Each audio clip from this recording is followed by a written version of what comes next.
Hi everyone, welcome to RevOps Bites. Today I'm being joined by Justin Humphreys. He's the head of RevOps at Bright Network and also a part-time strategic advisor for small companies. Justin, welcome. Thank you for having me. It's nice to see you. Thanks for your time today. So I would love to kick things off with an intro question so people can get to know you a little bit. How did you originally get started in the RevOps world? Was it intentional or was it more of a happy accident? So I think 90% of people who get asked that question will have the same answer in that it was completely accidental. I had no idea when I was younger what revenue operations was. Obviously, everybody knows what sales is, everybody knows what marketing is, but you don't really see the behind the scenes unless you're actually behind the scenes. So my RevOps journey started when I came off a 2-year graduate scheme at a company called Vodafone, which is a large telco based in the UK. I did 3 different roles over the course of 2 years as part of the scheme, and then at the end, the contract was 2 years, so I needed to find a permanent job. Everybody on the scheme was looking for a job at the same time, so I basically took the first job that I got offered, which happened to be as the Salesforce administrative assistant. And I had no idea what Salesforce was, but it was a paid job that was a bit of security, so I just decided to go for it and see how it went. And 13 years later, I'm still working with CRMs in RevOps.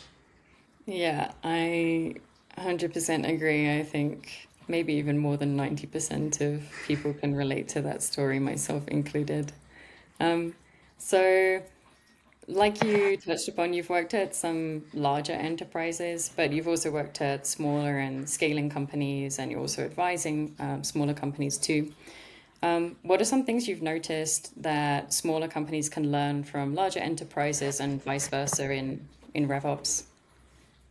So I definitely think there's a structural difference from an operations perspective between large companies and smaller companies. The large companies tend to have more specialized teams that report into a larger function where you've got maybe a marketing operations team, sales operations team, and you'll often have different teams for the technical things. So you'll have a CRM admin team, you'll often have a team of developers that could range from 2 people all the way up to hundreds of people. I think those are probably the biggest differences, but then also the proximity to the stakeholders is massively different for smaller companies versus large companies.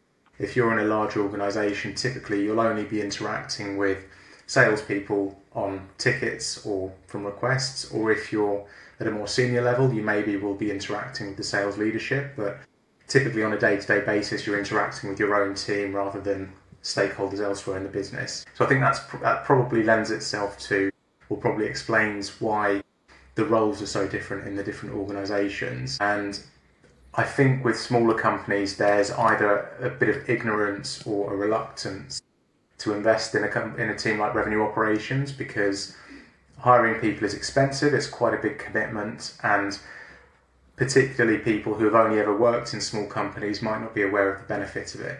Whereas larger organisations, as they've grown, they've not had any choice but to bring in operations people because they physically can't operate without some people pulling the strings behind the scenes. So I think the knowledge of what revenue operations and the other operation teams is probably the biggest difference, but then the appetite to invest is also quite different. That's really interesting. I remember when we talked before, you mentioned in a previous role when you joined, they hadn't had RevOps before, you were the first. And so you were kind of educating the company on what RevOps actually is and why it's beneficial whilst building out the function. I'm really interested to hear how you helped kind of define RevOps for a company that had never had it before and how you balanced the education piece with the execution piece. Yes, I think particularly when you work in a smaller organisation, what you're doing is more visible to people than it is in a larger organisation. You've got more people that you interact with in terms of different roles in the company, and if you're seen not to be delivering anything, it's a lot more obvious when the team's a lot smaller versus in a larger organisation. So I think the hardest part actually is balancing taking a long-term, measured, strategic view of your work versus being perceived as adding value and being useful to people. So I think that's probably the biggest challenge that anybody coming into a RevOps function in a small company has. So as you mentioned, in my situation, I came in as the first RevOps hire in my current company, Bright Network, and I think that the biggest challenge that I saw is, I'll go back to a bit more of a foundational situation for small companies. Typically, you've got two sides of the same coin. Either the company has never had revenue operations or any operations teams before, and therefore it's all new, or they've tried to do operations without the expertise that they've needed, and therefore you maybe have a CRM in place, you've got systems that are integrated but not particularly well. So you're either building from the ground up, or you're trying to stretch out spaghetti and trying to untangle a mess that's already there. I was kind of in the latter of those two options. So I was trying not to get on the wrong side of people who'd been involved in the tech stack as it had been built, because they'd done their best and I didn't want to offend anybody, but also knew that there needed to be some changes in order for the company to be able to grow and to remove some of the barriers that they were facing. So that difficulty in delivering value and being perceived to be useful versus, being stuck as an admin was quite a difficult thing to try and juggle. So I think the biggest thing for me was fixing a couple of bits on the ground just to show that I kind of knew what I was doing and that I would be able to help people out, but also giving visibility to the company of what I was doing. So in the first 2 months of my career at Bright Network, I did kind of an end-to-end audit of all the areas that I would typically look at as a RevOps person. So everything from kind of all the marketing awareness all the way through to renewals and billing, and drawing up kind of a RAG status for each of those areas and identifying some areas for improvement. And then presenting that to the wider business really gave a good visual representation of what my remit was. So rather than just being seen as somebody doing stuff in Salesforce, I was actually able to show all the areas that I was looking at, and people then started coming to me saying, I've noticed a problem in the area that was on your visualization. Here are some ideas of how I think we could address that. So I think that was a really good way to educate the company on what RevOps is and the role that I was doing. And also it was a good way to get to know what people's problems were. Yeah, absolutely. And I'm curious as to touch on that point about, being able to identify areas for improvement, maybe things that weren't optimized or implemented in the best possible way without offending people who genuinely did their best, like you say. What are some things that you've found to work well in that regard? So I think empathy is probably the biggest thing.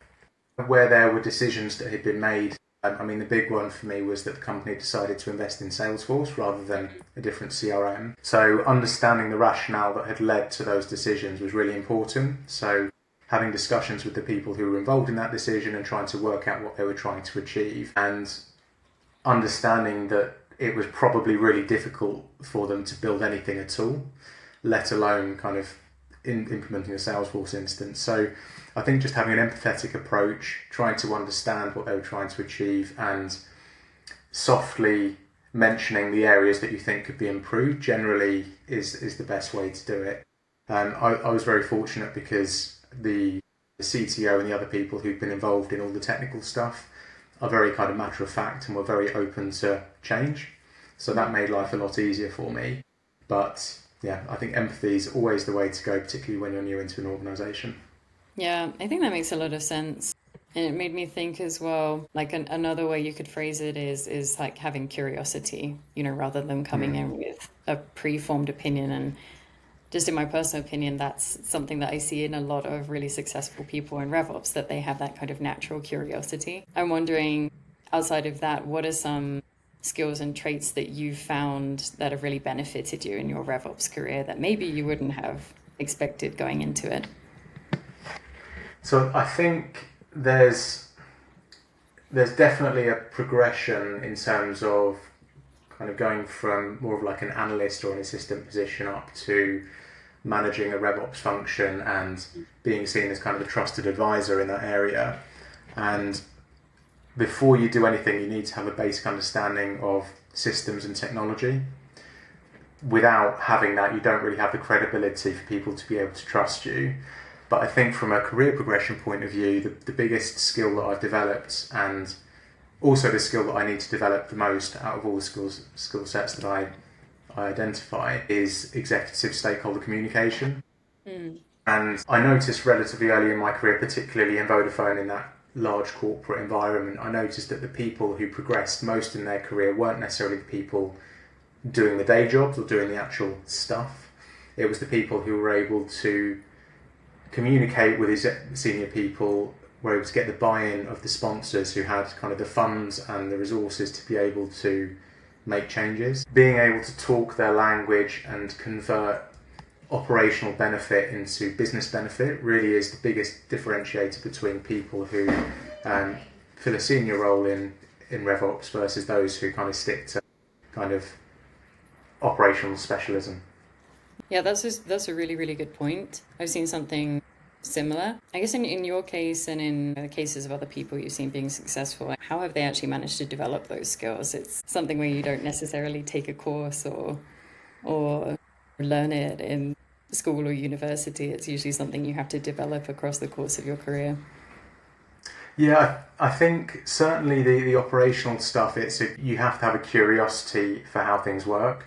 So like an engineer's mind or a logic-driven mind is definitely helpful in terms of learning those core skills. But I think the pivot really from being good at operations to being a good RevOps person is really asking yourself, so what? You can find a tool that's got some really cool features. You find somebody who's talking about some really good functionality that they think you should be trying. And before you spend any time doing anything, and particularly before you spend any time telling anybody about it, you've got to convert that into what the benefit is, both to the business and to the stakeholder that you're talking to. So putting that filter of so what in between what you can do and what you should do really is kind of the most important thing. It's a really good habit to get into, not just in RevOps, but generally. But I think for anybody who's looking to make that move into more of an advisory role, definitely that so what is the question that you should ask yourself every time. Mm-hmm. Yeah, for sure. So I'm also curious to hear more about, your move into consulting. What drove that decision? What have been some of the things that you've learned in your consulting roles and placements? Yeah, so consulting is something that's always been at the back of my mind because it's always a career option that people should consider, I think, if they're good at what they do. But really, the move to consulting started for me as a personal development goal. So in my career up until I joined Bright Network, I always had more senior people than me in the department that I could learn from. There were always other people who, if they moved on, I could take some of their remit, I could, absorb some of their role, and that's kind of how I learned my trade, really. But having joined Bright Network, I really realised fairly early on that although I could learn things like the executive stakeholder management from my line manager, I report into the CFO, and he's really, really good at communicating at the exec level, so I learned a lot from him. But in terms of RevOps, because I'm the only person in the company, there's nobody really to learn off of. So for me, the consulting was really a way for me to broaden my horizon, still deliver benefit for my existing company, because I really like the people I work with. I think it's got a really good social mission. But working with other companies on kind of a free, light touch basis was really a way for me to just start looking at how other companies operate, start looking into technologies that could be a good fit for different problems. And that quickly escalated because the first couple of companies that I worked with, it became really obvious that they'd made decisions fairly on in their journey which, had they had RevOps expertise, even somebody who's not particularly good at RevOps but can ask challenging questions or provide alternative solutions, if they'd had that in their journey earlier on, they would have avoided making some mistakes that ended up costing them growth later on in the process. And it occurred to me that really what you want RevOps expertise from the start that can stop you making mistakes at all. And I was kind of asking myself why companies don't invest in RevOps early on, and the reason really is just limited resource. So if you've got 15 or 20 people in the company and you've got to choose between hiring another salesperson to try and bring in revenue versus someone in operations, it really is a no-brainer. If you're looking for growth, you want more capacity to grow. So having an option where you can get the advice that you need, get the expertise you need without having the commitment of a full-time head, It just really seems like a really good option, and it doesn't seem like an option that many companies realise that they've got. Yeah. And there's been quite a lot of change in the last couple of years, in particular with RevOps, where it's gone from everybody being permanent staff to, fractional revenue operations is quite a big trend now. So people who will work for 2 companies maybe in the week, but split their hours. Consulting, and also companies who offer advisory service or RevOps as a service is also an option. But it just seems that there's not many companies who realise that they can do that, and there's a big opportunity both to work with different companies and broaden your horizons, while also those companies getting the benefit of what you do. Yeah. I've also seen that change in the market. I wonder, do you have any thoughts on what's been driving that change? I think technology has become much more accessible. So even if you look at the CRMs like Salesforce, 10 years ago you needed a full development team in order to even implement the thing, let alone be able to use it on an ongoing basis. But Salesforce itself and also the alternative CRMs are much easier to implement. You can get started within a couple of hours if you want to, so it's much more accessible to bring in tools like that. The integration of other platforms into CRMs and with each other is also much easier now than it was a few years ago. So anybody can buy a couple of licenses for different SaaS tools, plug them together and then start making them work. So I think the dependence on revenue operations to do anything is definitely lower, but that also means that people have more choice and they're stuck on what they need to do. So I think that's probably what's driven it. The accessibility of technology has definitely driven the move to more options and more kind of scalable revenue operations. Yeah. One thing that comes to mind for me as well, but it could be more related to the US market, is the rise of remote friendly positions and companies being more willing to work with remote consultants, for example. In our case, I definitely think that's been a factor. I'm curious, is that similar in the UK? Is there a similar openness to remote roles or not so much? Yeah, there's definitely an openness to remote roles, and it means that you've obviously got access to talent more broadly in the country, or even outside the country if you want it. I also think that revenue operations has become a lot more widely known in the last couple of years. It's been popularised. There are lots of the larger companies invested in revenue operations, and therefore more revenue operations roles opened up. So there were more people who perhaps moved from sales enablement or Yeah. even sales into these revenue operations roles. And as with anything else, smaller companies tend to follow the trends of the larger companies. So I think that's probably also been quite a big factor. Yeah, yeah, that's definitely true. I remember I've been running Candybox for a little bit more than 6 years now.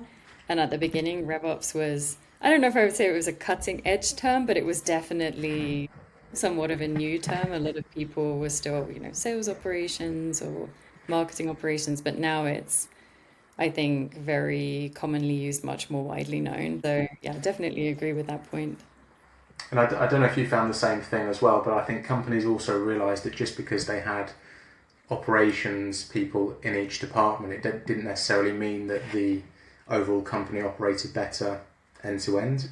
And I think Yeah. revenue operations almost started off as like the top of the pyramid for those organisations to report into one person, or one function. But I think that kind of escalated, and then RevOps became almost a catch-all for all those operational people. Yeah, pretty much. So to take a couple of steps back to something we were talking with earlier, when we were talking about moving from larger companies to smaller ones, I think I've seen a lot of people who make that jump. Like they've been at a large enterprise and then they want to see what it would be like being the only RevOps person at a smaller company and seeing whether they can do it all. From your experience, like what are some ways they can prepare themselves? What are some significant changes they can potentially expect making that move? Yeah, I think there's a couple of things that will be different, which will be both a challenge and an opportunity for anybody making that kind of change. So I'd say, first of all, the accountability of what you're doing is much, like I said earlier, is much more visible, Yeah. because you're touching many more parts of the business than you would if you were in a larger organisation. And then the breadth of the remit is also a lot wider. So you might be looking specifically after the CRM in a large company, but then you're looking after marketing operations, you're looking after sales operations, you're looking after maybe invoicing and billing tools, as well as doing the marketing automation. And then alongside all of the day-to-day stuff, you've then got to communicate upwards to the execs, make sure that you're getting the resource you need to make the changes that you need to make. So I think just being prepared to be confident a lot less of the time is really important, because it's a much wider world that you're moving into, and you're not going to know everything. And being open about that with your line manager is probably the best thing that I did when I moved to the small company. I initially reported into the CMO, and marketing automation was completely new to me. So being open about that meant that he was able to help me and make sure that I was spending time learning about the areas that I wasn't comfortable with, as well as trying to deliver benefit to the business day to day. So being open about your weaknesses and your strengths is a really good thing generally to be able to do. But yeah, just mentally preparing yourself to being clueless a lot of the time is something that everybody needs to do if they're making that change. Yeah, it makes me think of a quote. I can't remember who said it, but it's something along the lines of you need to get comfortable being uncomfortable, Mm. which I think applies to this situation a lot. And I for sure have been in situations like that myself. I think for me personally, I can relate to this sense of when I started in my earlier roles, I felt like I needed to know everything. And I didn't feel like I could admit, like, this is an area that I don't have a lot of experience in. But over time, you do get used to the fact that it's not really possible to know everything at all times. And even if you're in theory, an expert on everything RevOps at one point in time, some new process will come along, some new technology will come along. And so I think you build that confidence over time to say, hey, that's not something I've encountered before. Like, let me look into it and get back to you. And kind of counterintuitively, that can build a lot of trust with your stakeholders. Yeah, definitely. And I think there's some really good resources on kind of LinkedIn and online where you can try and keep up to date with some of the technological changes. And there are a lot of people who put out a lot of. So LinkedIn's become a really good proving ground for me, particularly in the last 7 or 8 months. There's so many people that put out great content and discuss really good ideas on there. So that's also a really good way to kind of test your thoughts and make sure that you're not just sticking with the way things work at the moment. Yeah, 100% agree. Does anybody specific on LinkedIn come to mind off the top of your head? Yes, there's a couple of boutique kind of consulting firms that I followed from the early days, and their CEOs and also the companies put out really good content. So one is Natalie at RevOps Automated, puts out quite a lot of content on a regular basis. The CTO at HubSpot is a really good person to follow as well, because that's like really kind of cutting edge future thinking. RevOdyssey is a partner that I'm working with at the moment, and their CEO James Byrne puts out some really cool stuff. So I can send the links to these for wherever you're sharing the podcast. And there's loads of individual people who are just really curious about particularly HubSpot, which is fairly new for me. There's always people sharing new tips and tricks about HubSpot. So yeah, there's loads and loads of different places you can go. Yeah, 100%. And just because you mentioned HubSpot, like you said, relatively new to you, you got your start in Salesforce. What are some, I guess, impressions you have so far on, like HubSpot versus Salesforce? So I think I'll just put a bit of a caveat in here that like I say, I'm very new to HubSpot still. I've been working with it as a full CRM for a couple of months now. I think it's a much better choice for small companies who don't have. So if you're not sure if you can afford a RevOps resource, you're not going to be able to afford resource to make Salesforce work for you. The kind of plug and play element of HubSpot, it will kind of guide you into what you need to be doing to grow your business without you actually having to know it beforehand.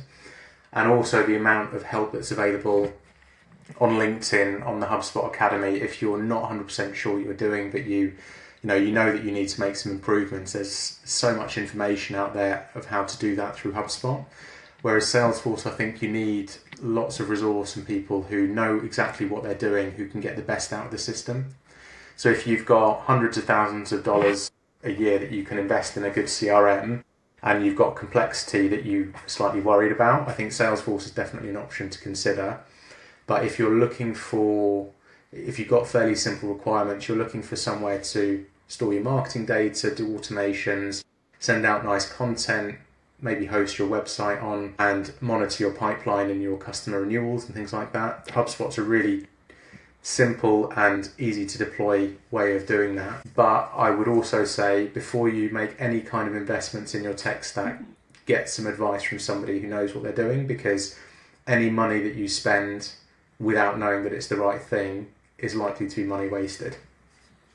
Yes, I don't disagree with that.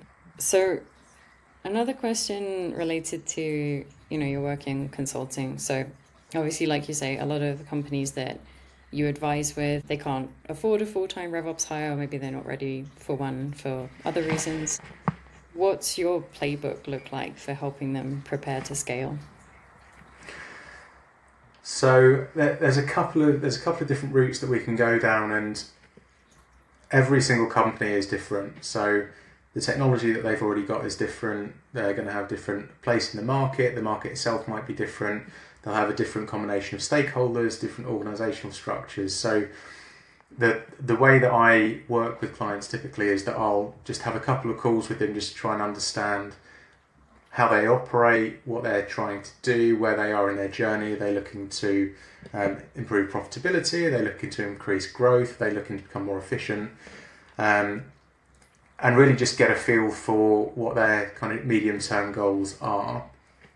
That then leaves a couple of options, because either I can help them out with light touch consulting services, which I can offer free of charge, maybe an hour or two a week, where just get on a call with them, ask them what they're thinking. They can run ideas past me and I can say, yeah, that sounds like a good idea, or no, that sounds awful, here are some of the things that you should consider instead.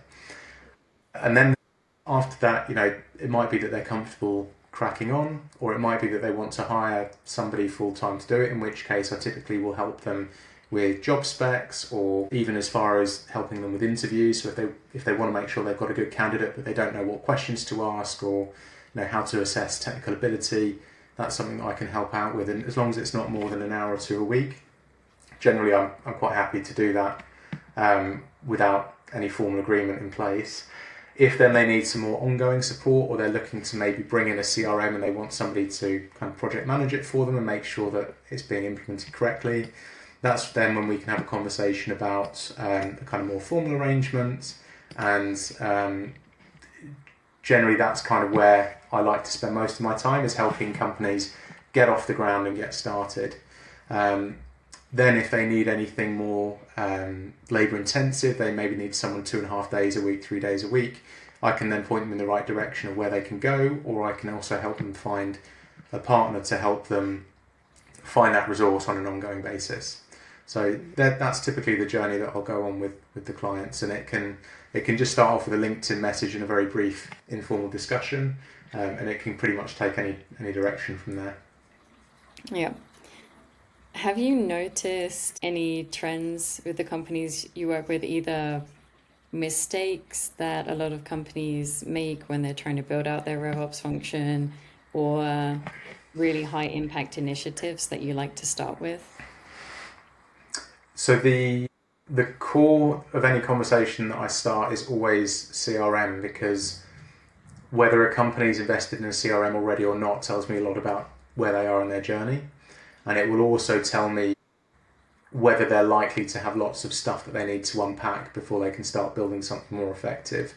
So the CRM is always going to be the core of that conversation. In terms of mistakes that they make, I think, as I mentioned earlier, the biggest mistake is investing in heavy tech like a CRM without the technical expertise or knowledge to do so. So if you're a commercial director, it's very unlikely that you're going to be able to implement a CRM that works for your company.